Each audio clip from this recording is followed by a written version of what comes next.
question gi ñëw dañuy bàyyi ci kanam tuuti ñu daal di koy gën a yàq. Babacar waaw bu ngeen dévié wu doon sama question jàpp naa ne am ngeen réponse mais da ngeen ko mujjee def question réponse loolu mooy indi problème bi mais ëllëg yi également mooy comment faire pour savoir exactement que ni contentieux war na mën a judd du jour au lendemain entre l'opposition ak parti au pouvoir parce que quel que soit alpha y a des résultats yoo xam ne jot na génn ñenn ñu ngi contesté ñenn ñi dala jàpp ko ne loolu moo nekk les vrais résultats mais quoi qu'il en soit comme ni ñu koy waxee fu wanante di mujjee itam loolu dinañ ko xam fii au niveau de Thiès ak ci yenn bërëb yi également pour xam résultats yi lan lay joxandi Ahmed ñu dem ci ñaareelu ponk bi mooy li ci gën a am solo bëccëgu tey Sénégal war a amal li nga xam ne moo di ñeenteelu sortim mais nag dafa dala dugg ci li nga xam ne mooy ñool wàllu Coupe d'Afrique des Nations huitième de finale suñu diggante ak Cap-Vert bu ñeenti waxtu ci bëccëg jële jot tey jile lu bari nag ñu ngi koy xaar ci équipe nationale bu Sénégal parce que askanu Sénégal jàpp nañu ne il est temps pour que ñu confirmer loo xamante ni peut-être dinañu mën a confirmer loo wala mu mën ñu jox yaakaar boo xam ne dinañu am ne maanaam coupe bi war nañ ko mën a gagner ba tax na kàddu yu bari loolu te wutee jot naa jib dooree ko ci Aliou Cissé ak kàddu yi nga xam ne jot na ko yëkkati moom jot naa wane fu mu toll nii que ni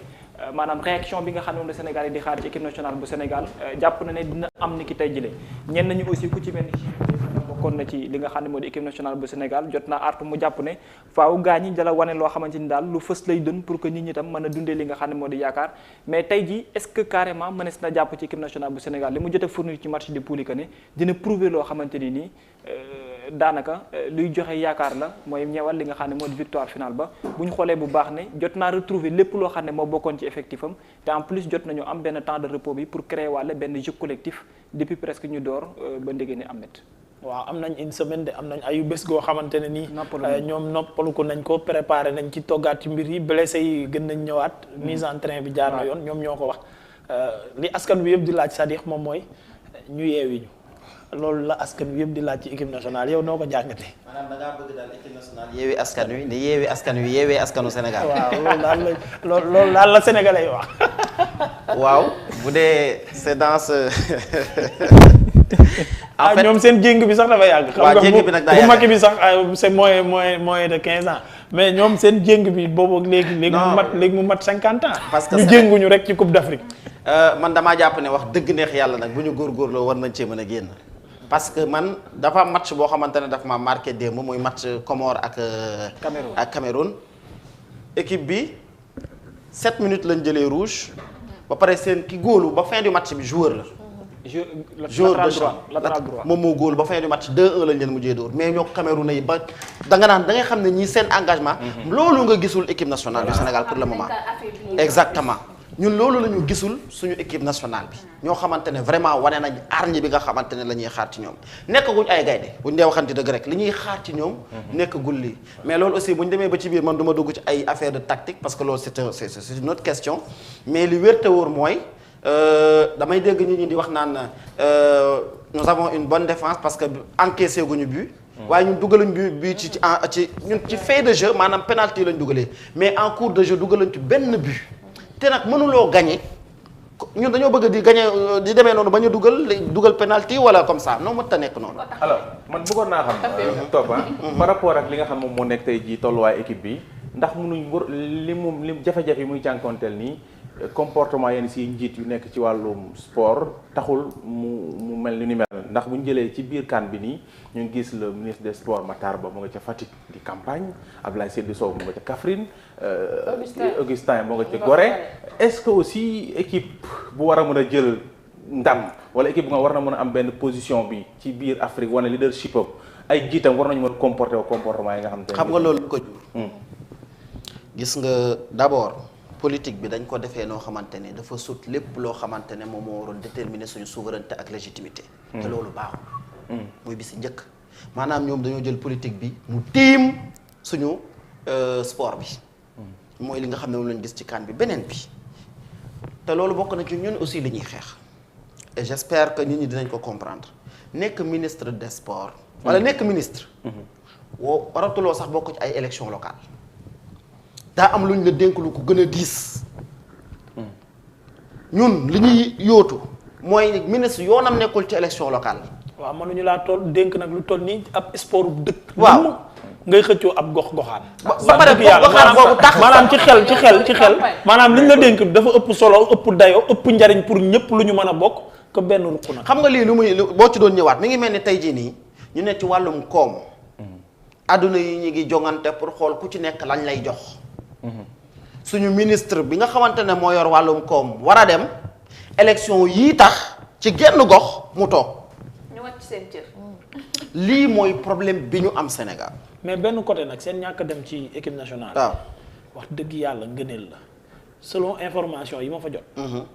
maanaam dallu gi équipe joueur yi di dallu nii. du ngëneel dinaa la wax li tax du ngëneel. waaw non xaaral dafa ñëw dafa am ci benn plan sportif boo xam ne. Sénégal dafa daan sooxe Afrique yëpp dañu ko xase ah.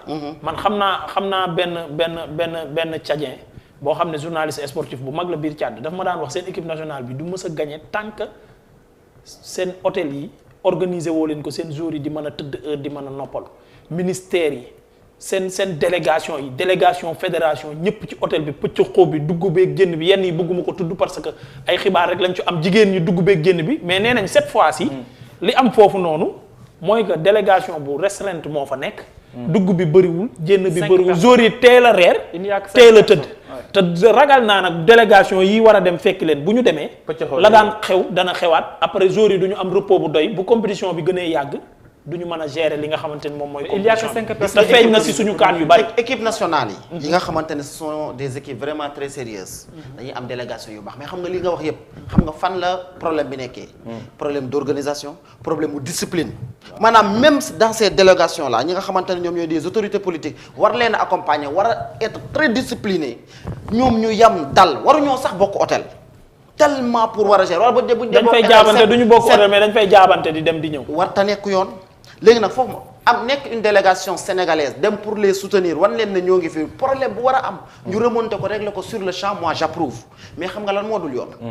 amuñu droit muy problème mu discipline ak problème organisation. te loolu foo dem ci suñu secteur yi nga xamante ne la ñu yor dans ce pays là mooy problème yi ñu fa am maanaam ñun.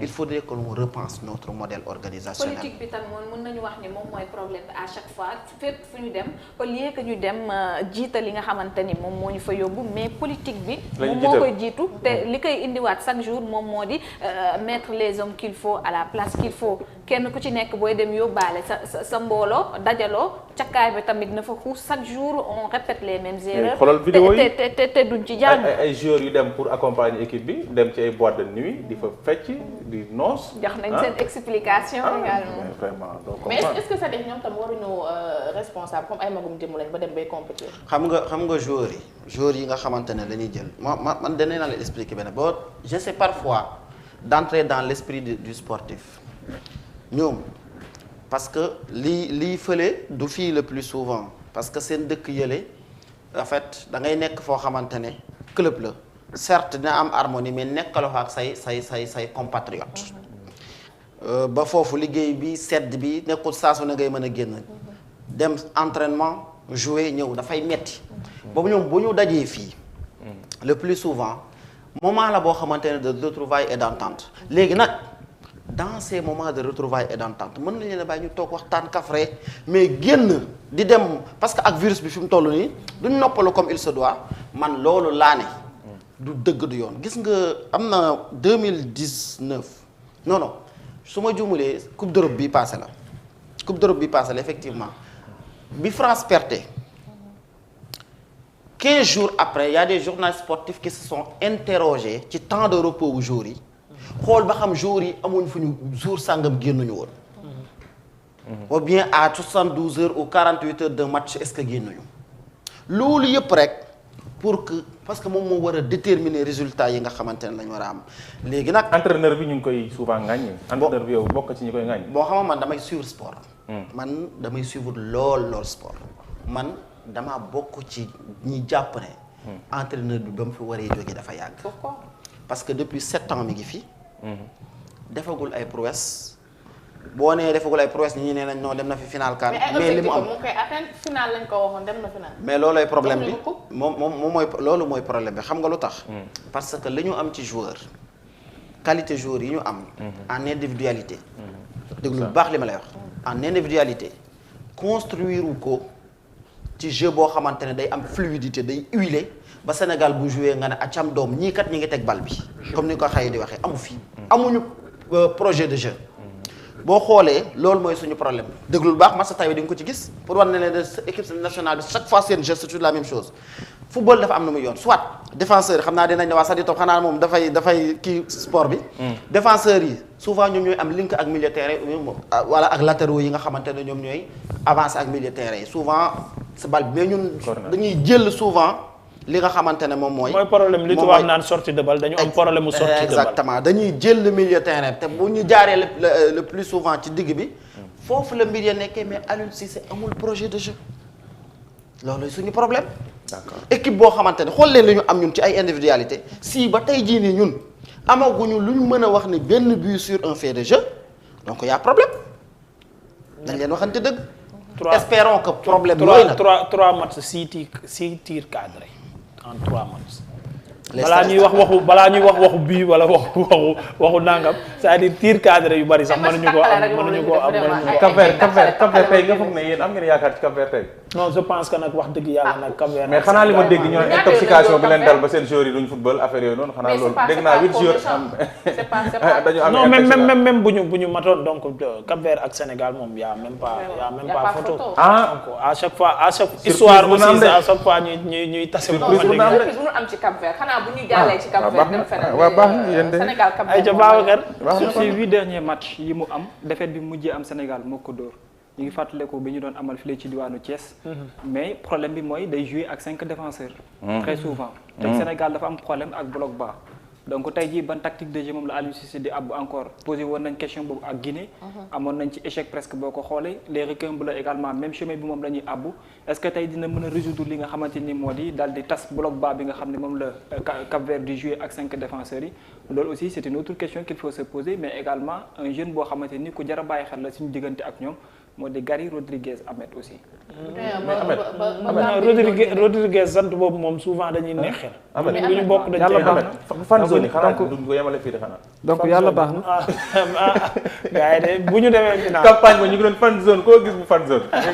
saa yi comme campagne jeex na fan zone yi dina jeex. duñu quand même xool ci suñu nawle un peu man foofu dama koy wax parce que la Gambie a été minimisée ba ñu qualifié ba ñu duggee tey ci CAN bi on a vu ñoom ñoo éliminé tey équipe bi nga xamante ni Sénégal jafe-jafe dëgg la amoon. non mais ay def foofu attention dama lay wax Gambie ñi ko doon minimiser mooy ñi nga xam ne suivre ñu sport. la ñu xamul Gambie compétition internationale yi gën a mag. U21 day dem. U19 day dem. U17 day dem. ba pare saa yu fa demee def jaloore. sukkandiku ci jour locaux mi également. ñooñu noonu booy yooyu tojoon fii mondial U20. booy yooyu actuellement ñoo nekk ci coupe d'Afrique bi léegi nag comme gars yi suivre wuñ leen. dañuy yaakaar ne tour bi la ñuy jël rek jàpp ne Gambie mais booyu Gambien yooyu nekkoon di toj mondialu U20. booy yooyu ñoo fi nekk ni actuellement ci coupe d'Afrique bi. éliminer Guinée bi Sénégal amoon jafe-jafe te balaa may gëm ne du éliminer Cameroun. kaaf jàpp ci kaaf jàpp ci non même kaaf jàpp ci gëw ne dina ci jénne Cameroun. non problème bi nekkul foofu mais li Sadikh di wax ne ñun moom lañ manqué Gambien yi moom lañ am. un projet de jeu clair. maanaam da ngay toog di leen seetaan nii nga xam seen objectif li ñu bëgg a def actuellement ci 90 minutes yow da nga koy xam. effectifu supporter même objectif la ñu demee. effectifu Gambie nekkul 3 ans nekkul 4 ans effectif bi ñëw Coupe d'Afrique ni presque 6 ans wala 5 ans. ñu yàgg ko tàggat non 8 ans nee nañ 8 ans la ñu nekk ensemble ñoom ñoo bokk di jouer depuis ñu nekk xale seen tak da ngay bu ñu nekkee terrain da ngay xam ne ñoo Sénégalais ñu dégg Bamba Dieng ma ngay toj Marseille nga gaaw andi. nga toog di dégg kii ngay toj. loolu buñ ci duggee damay bañ Sadikh réagir parce que loolu politique sportive bu baaxul la ñu am parce que loolu togg la boo xamante ni c'est au-delà de sélectionneur beeg nangam et malheureusement tamit loolu amuñu centre de foot bu mag bu national boo xamante ne nii comme genre Clairefontaine dañ fay tàggat suñu doomi réew mi entre 13 ans ba baa ñuy màgg xamante tey jii li France di réussir Allemagne di ko réussir yeneen dëkk yi ci football Côte d'Ivoire di ko réussir non man moom nee naa Coupe d'Afrique dafay rus a dugg moom ñàkk infrastructure bi ma naan amuñu stade lii laa bëggoon a def ba ma nee amuñu stade damaa bëggoon mu ne may stade Diamniadio nag. waaw daal loolu est-ce que nekk bu ko di. non problème sax du foofu xam nga ndam bi mooy région bu ci nekk daa waroon am stade bu baax. moo tax maa ko. yenn capital régional yu mag war nañoo am 3 ba 4. mais justement loolu logiquement boo bëggee au minimum. sport laa doon jëm si mais del xool stade bi. mais c'est à saluer quoi stade bi dañu ci génn di ndamoo lu nañu wax ko. mais c'est à saluer. voilà waaye yàlla xam na ne. Sénégal ak ni mu toll ak li fi nekk ci ay ressources ak li nga xamante xoolal booy pourtant les jeunes sénégalais ils jouent très bien au foot bu ñu leen encadré woon nga xam ne booy ñoo mën a am équipe yu baax mais benn stade école de foot mais da ngay jouer booy ba keroog ngay am près de 15 ans ci la ngay jouer ci suuf. après nga war a commencer mën a jouer ci gazon après ñu naan la gazon synthétique wala gazon naturel. réadaptation boobu noonu day changer sax. philosophie ak technique gu jeu bu benn ab xale. yooyu yëpp xamuñu ko ñun problème.